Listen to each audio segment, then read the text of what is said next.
Baik, Assalamualaikum warahmatullahi wabarakatuh. Kami dari kelompok 6 ESDM dengan materi konsumen pilihan dan permintaan akan mempresentasikan hasil dari diskusi kami. Jadi kami beranggotakan 7 orang. Saya sendiri Oliviani sebagai moderator. Next.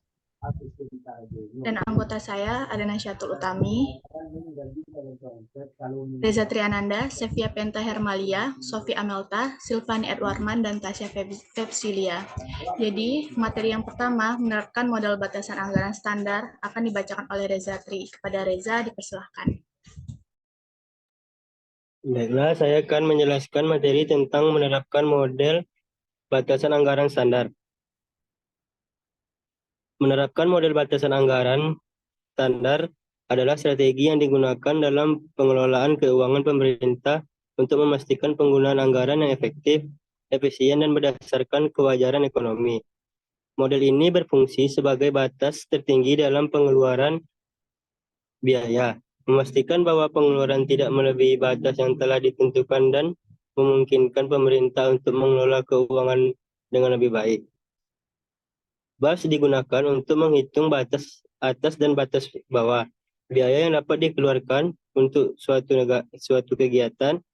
Batas atas menunjukkan batas maksimum yang dapat dikeluarkan, sedangkan batas bawah menunjukkan batas minimum yang harus dikeluarkan. Dengan demikian, model ini membantu dan menghindari kemungkinan overfinance yang dapat membebani anggaran maupun underfinance yang dapat menyebabkan kegiatan tidak dapat berjalan secara optimal karena kurangnya anggaran. Untuk menerapkan model BAS, langkah-langkah berikut yang dapat diikuti yaitu yang pertama, pencarian pengendalian biaya. Identifikasi biaya yang terkait dengan setiap jenis kegiatan dan menentukan biaya yang tetap dan variabel untuk setiap jenis kegiatan. Biaya variabel dipengaruhi oleh besar atau kecilnya target kinerja kegiatan, sehingga biaya variabel merupakan hasil perkalian antara biaya variabel per unit dengan target kinerja kegiatan. Yang kedua, perhitungan batas atas dan batas bawah. Menghitung batas atas dan batas bawah biaya yang dapat dikeluarkan untuk suatu kegiatan. Batas atas menunjukkan batas maksimum yang dapat dikeluarkan, sedangkan batas bawah menunjukkan batas minimum yang harus dikeluarkan. Yang ketiga, penggunaan model ASB. Menggunakan model ASB untuk menghitung plafon biaya yang dapat dikeluarkan untuk suatu kegiatan. Model ASB berfungsi sebagai batas tertinggi dalam pengeluaran biaya, memastikan bahwa pengeluaran tidak melebihi batas yang telah ditentukan. Yang terakhir, pengawasan dan evaluasi. Melakukan pengawasan dan evaluasi terhadap pengeluaran biaya untuk memastikan bahwa pengeluaran berada dalam batas yang telah ditentukan dan memungkinkan pemerintah untuk mengelola keuangan yang lebih baik. Dengan menerapkan model BAS, pemerintah dapat memastikan penggunaan anggaran yang efektif, efisien, dan berdasarkan kewajaran ekonomi, serta menghindari kemungkinan overfinance dan underfinance yang dapat mempengaruhi efisien dan efektivitas kegiatan pemerintah. Saya kembalikan kepada moderator. Baik, terima kasih kepada Reza. Materi kedua akan dijelaskan oleh Silvani. Kepada Silvani, dipersilahkan. Terima kasih, moderator. Baiklah, saya akan menjelaskan tentang dua penggeser permintaan tambahan waktu dan asuransi kesehatan.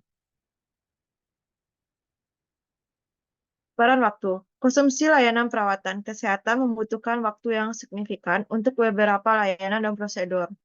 Mengingat biaya peluang waktu, fokus pada biaya uang perawatan kesehatan, mengabaikan porsi substansial dari biaya ekonomi. Perbedaan antara total biaya ekonomi dan biaya uang akan sangat besar untuk layanan dengan harga rendah. Layanan di mana kopaimen pasien kecil dan pasien dengan biaya peluang waktu yang tinggi. Mengingat adanya biaya peluang waktu, fokus pada biaya uang untuk layanan kesehatan, mengabaikan sebagian besar biaya ekonomi. Kesenjangan antara total biaya ekonomi dan biaya uang akan sangat besar, terutama untuk layanan berbiaya rendah, untuk layanan dengan pembayaran bersama pasien yang kecil, dan untuk pasien dengan biaya peluang waktu yang tinggi. Dengan asumsi bahwa masyarakat miskin mempunyai biaya peluang, waktu yang lebih rendah dibanding masyarakat kaya, maka dapat diperkirakan bahwa mereka akan lebih tahan atau menanggung waktu tunggu yang lama di klinik atau praktek dokter. Pada saat yang sama, bahkan masyarakat miskin yang biaya dokternya subsidi harus membayar biaya waktunya karena ingin meningkatkan kunjungan dokter di kalangan masyarakat miskin. Kita mungkin memilih untuk mengurangi biaya waktu dengan membangun klinik terdekat dan perluas program terjangkauan, sebuah strategi yang telah dikembangkan di banyak daerah. Peran koasuransi. Melihat koinsurance sebagai pengubah permintaan yang bekerja dengan memodifikasi harga efektif, ketika pihak ketiga seperti perusahaan asuransi membayar sebagian dari tagihan rumah sakit. Sisa bagian yang dibayarkan oleh konsumen disebut dengan coinsurance R. Jadi lebih banyak asuransi, berarti R lebih rendah. Pengaruh berkurangnya konsuransi terhadap konsumen individu. Kebanyakan ekonom kesehatan memperkirakan bahwa kurva permintaannya akan menjadi vertikal karena sangat tidak elastis karena dia tidak membayar apapun. Permintaannya sama sekali tidak responsif terhadap harga uang. Next. Efek pasar.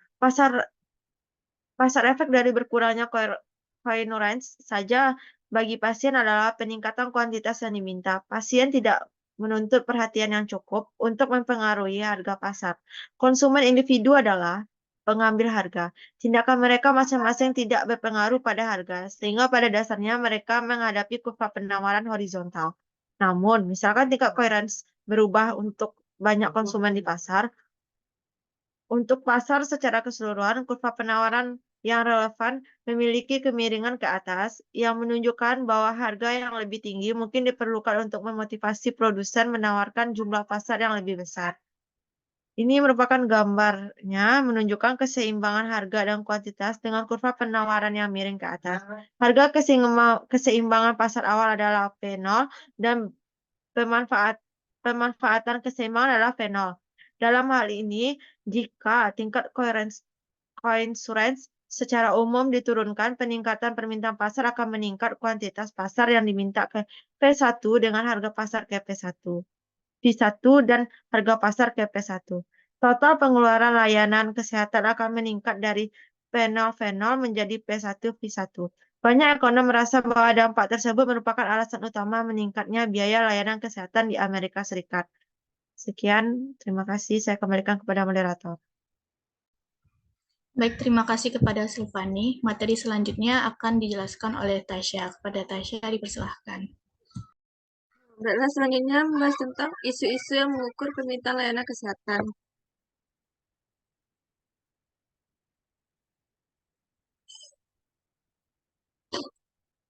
Harga pendapatan harga waktu dan tingkat asuransi bersama memang penting. Peningkatan harga dan tingkat asuransi mengurangi permintaan ke layanan. Peningkatan pendapatan akan meningkatkan permintaan layanan. Faktor-faktor ekonomi bukanlah satu-satunya pertimbangan konsumen, tetapi faktor tersebut penting. Dalam banyak kasus, perbedaan tersebut muncul karena pilihan yang berbeda yang dibuat oleh peneliti dalam menghadapi masalah-masalah yang umum terjadi dalam penelitian di bidang ini. Kami mengidentifikasi 5 masalah. 1. Fungsi pemerintah individu dan pasar. Ini untuk kunjungan ke dokter disebut sebagai fee. P sebenarnya fungsi dari P, R, T, P0, Y, HS, AGE, ED, di mana P adalah harga perkunjungan, R adalah tingkat asuransi pasien, T adalah harga waktu, P0 adalah harga barang lain, Y adalah ukuran pendapatan, HS adalah status kesehatan pasien, dan AG dan ED adalah singkatan dari variabel seperti usia dan pendidikan untuk merefleksi faktor kebutuhan dan selera. Notasi fungsional ini menunjukkan bahwa variabel-variabel tertentu cenderung mempengaruhi P. Yang kedua, pengukuran dan definisi. Para peneliti sering mengukur kuantitas layanan dalam bentuk pengeluaran dolar. Salah satu masalahnya adalah bahwa pengeluaran mencerminkan kombinasi yang kompleks antara harga layanan, jumlah layanan, dan kualitas layanan. Ukuran alternatif termasuk jumlah kunjungan, hari rawat, atau kasus yang ditangani. Namun, Ini tidak selalu mewakili intensitas perawatan. Oleh karena itu, masalah yang terkait adalah menentukan harga layanan. Karena prevalensi asuransi kesehatan sebagian besar pasien tidak membayar harga penuh untuk perawatan mereka. Selain itu, harga yang mereka bayarkan mungkin terkait dengan besarnya tagihan karena adanya risiko sendiri atau deductible, asuransi bersama atau co-insurance atau batasan. Yang ketiga, perbedaan dalam populasi penelitian. Peneliti yang berbeda tentu saja menggunakan sampel atau populasi yang berbeda. Elastisitas akan berbeda antara populasi dan bahkan di dalam populasi pada titik waktu yang berbeda. Secara teoritis, ada kemungkinan bahwa orang akan menunjukkan elastisitas harga yang berbeda untuk perawatan gigi dibandingkan dengan perawatan anak. Dengan demikian, beberapa variasi dalam elastisitas yang dilaporkan tidak dapat dihindari bahkan ketika seseorang menggunakan ukuran, definisi, dan yang sama. Bahkan ketika seseorang menggunakan ukuran, definisi, dan teknik yang sama. Yang keempat, sumber data. Populasi berbeda antara satu studi dan studi lainnya, dan sumber data dapat berbeda sehingga menghasilkan estimasi elastisitas yang berbeda pula. Sebagai contoh, sumber data perawatan kesehatan yang umum digunakan adalah klaim asuransi. Namun, data klaim terbatas pada layanan yang ditanggung oleh asuransi dan digunakan oleh tertanggung. Selain itu, data klaim seringkali tidak memberikan informasi rinci tentang karakteristik individu seperti pendidikan dan pendapatan. Yang kelima, data eksperimental dan non-eksperimental. Sebagian besar peneliti permintaan layanan kesehatan menggunakan data non-eksperimental, dan dengan demikian, peneliti tidak dapat mengontrol lingkungan atau memastikan bahwa variabel-variabel lain yang tidak relevan tetap konstan. Data ini biasanya mewakili sampel di seluruh individu atau pasar, yaitu sefoto pengalaman. Jika asumsi yang diperlukan berlaku, maka teknik statistik yang tersedia dapat memberikan wawasan analisis yang berharga. Alternatif lain yang berguna yang melibatkan eksperimen alami terkadang dapat dilakukan. Baik, saya kembalikan kepada moderator. Baik, terima kasih kepada Tasya yang sudah menjelaskan materi ketiga. Materi selanjutnya akan dijelaskan oleh Sophie Amelta. Pada Sophie, dipersilahkan. Baiklah, untuk materi selanjutnya yaitu ada pengukuran empiris elastisitas permintaan. Next.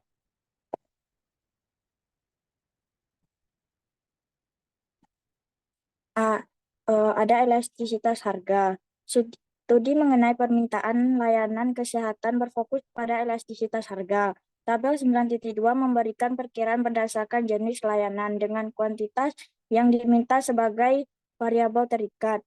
Mayoritas elastisitas yang dilaporkan bersikaran antara 0,0 dan min 1,0, menunjukkan respon konsumen yang tidak terlalu respon terhadap harga.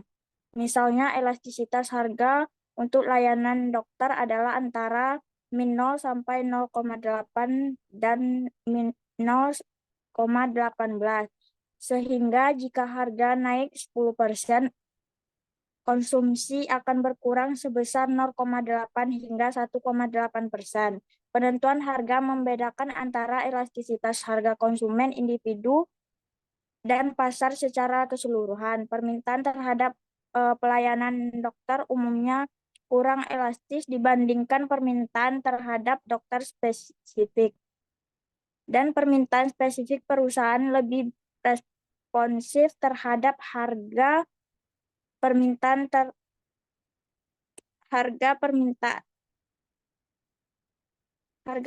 terhadap dokter spesifik, dan permintaan spesifik perusahaan lebih responden terhadap harga dibandingkan permintaan keseluruhan. Elastisitas spesifik perusahaan menunjukkan tingkat persaingan dengan elastisitas perusahaan yang tinggi menunjukkan persaingan yang kuat. Elastisitas layanan dokter yang dilaporkan cukup besar, sedangkan perkiraan untuk rumah sakit menunjukkan kekuatan pasar yang besar.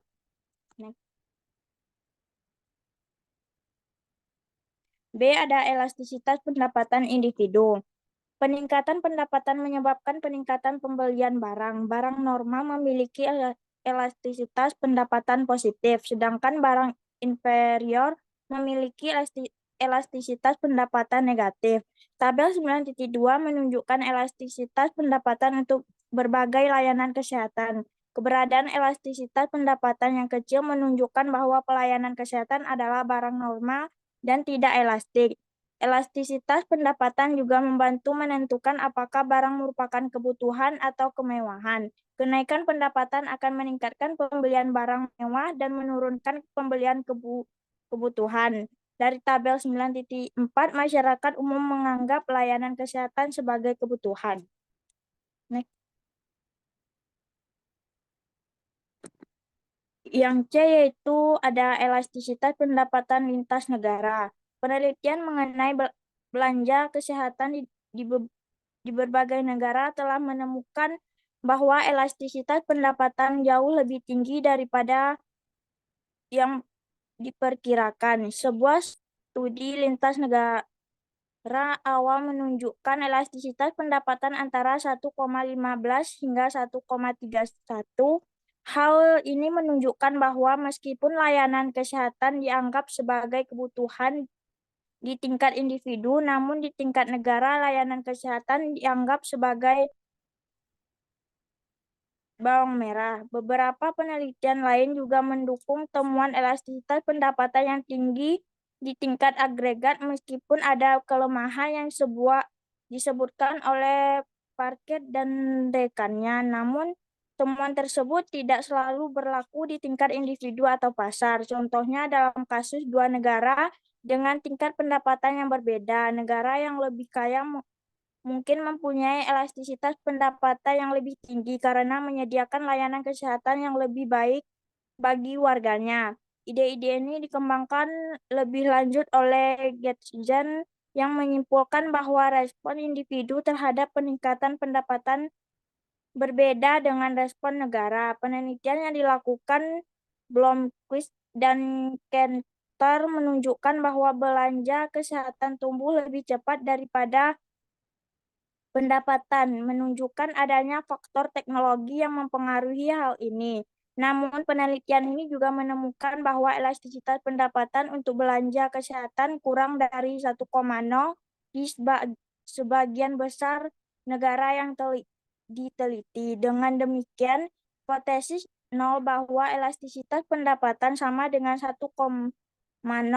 tidak dapat dikesampingkan. Meskipun demikian, penelitian ini memberikan pemahaman yang lebih luas tentang metode dan tantangan dalam melakukan penelitian lintas bidang di masa depan. Next.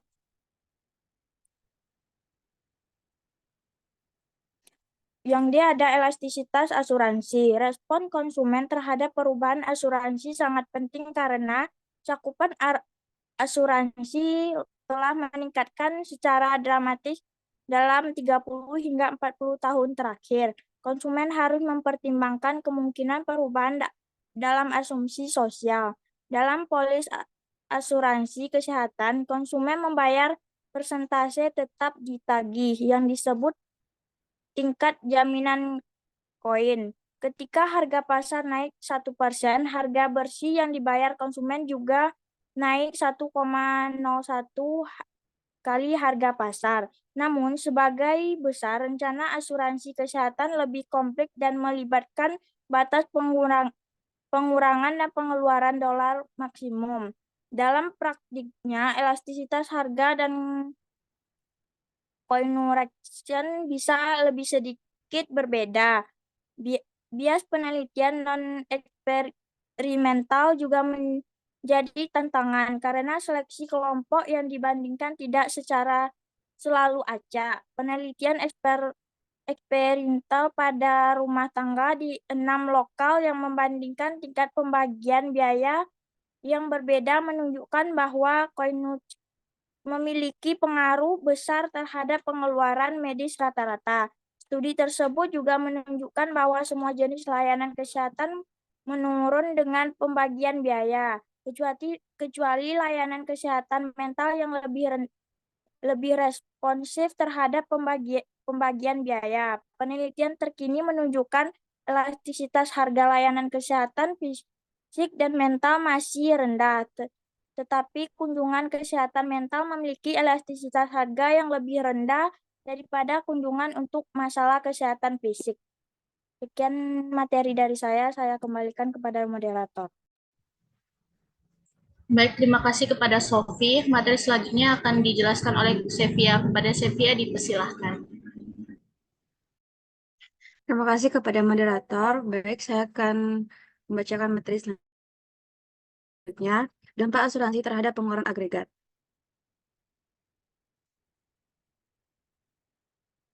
Para peneliti memperkirakan elastisitas asuransi bersama dan berpendapat sekitar 0,2 mencari untuk menghitung bagian yang terkait dengan permintaan dan peningkatan real pasca Perang Dunia II dalam pengeluaran kesehatan AS karena penyebaran asuransi kesehatan. Jawabannya adalah tidak banyak, hanya 10% dari peningkatan. Dengan menggunakan elastisitas pendapatan dan sebesar 0,2%, kenaikan pendapatan pasca perang menyumbang sekitar 10% lagi. Oleh karena itu, menurut para peneliti, asuransi bersama dan pendapatan menyumbang sekitar 1/5 dari total kenaikan pengeluaran kesehatan real. Peneliti selanjutnya, yaitu Peden dan Freeland pada tahun 1998, menentukan bahwa sekitar setengah dari peningkatan pengeluaran disebabkan oleh inovasi teknologi. Para penulis tersebut juga mengaitkan dampak yang lebih tinggi, yaitu sekitar 20% dengan peningkatan pendapatan. Sekian, terima kasih. Saya kembalikan kepada moderator. Baik, terima kasih kepada Sevia. Materi terakhir akan dijelaskan oleh Nasyatul Utami. Kepada Nasyatul dipersilahkan. Baik, terima kasih kepada moderator. Materi selanjutnya yaitu variabel lain yang mempengaruhi permintaan. Next. Yang pertama, ras dan etnis. Penelitian menunjukkan bahwa orang kulit hitam mengkonsumsi lebih sedikit layanan kesehatan dibandingkan kelompok etnis lainnya, meskipun faktor lainnya konstan. Kesenjangan ini menyebabkan Kongres mengamatkan laporan kesenjangan tahunan oleh Badan Penelitian dan Kualitas Layanan Kesehatan pada tahun 1999. Laporan menunjukkan bahwa warna kulit hitam sering menerima layanan yang lebih buruk dibandingkan warga kulit putih, dan masyarakat berpenghasilan rendah menerima layanan yang lebih buruk dibandingkan masyarakat berpenghasilan tinggi. Peneliti berupaya membedakan berbagai sumber kesenjangan, termasuk diskriminasi dan perbedaan preferensi serta kecenderungan untuk mencari layanan kesehatan antar kelompok. Yang kedua, pendidikan. Pendidikan sangat terkait dengan kesehatan yang lebih baik. Mahasiswa cenderung lebih sehat dibandingkan rekan-rekan yang bukan mahasiswa. Mungkin karena mereka adalah produsen kesehatan yang lebih efisien atau karena mereka memiliki tujuan jangka panjang yang mengharuskan menjaga kesehatan. Next. Yang ketiga yaitu perkotaan versus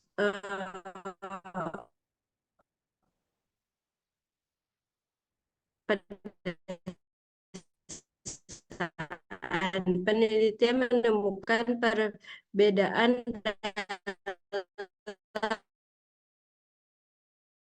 dalam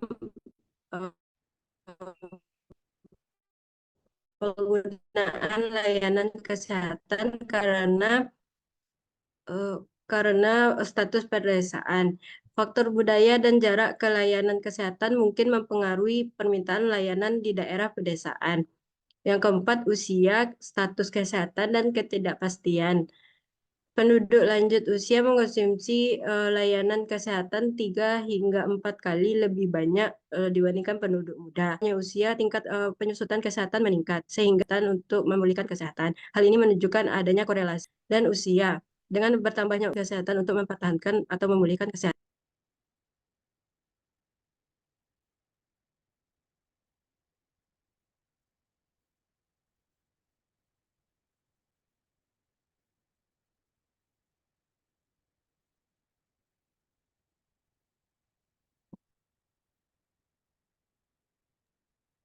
Baik, terima kasih kepada Nasyatul Utami.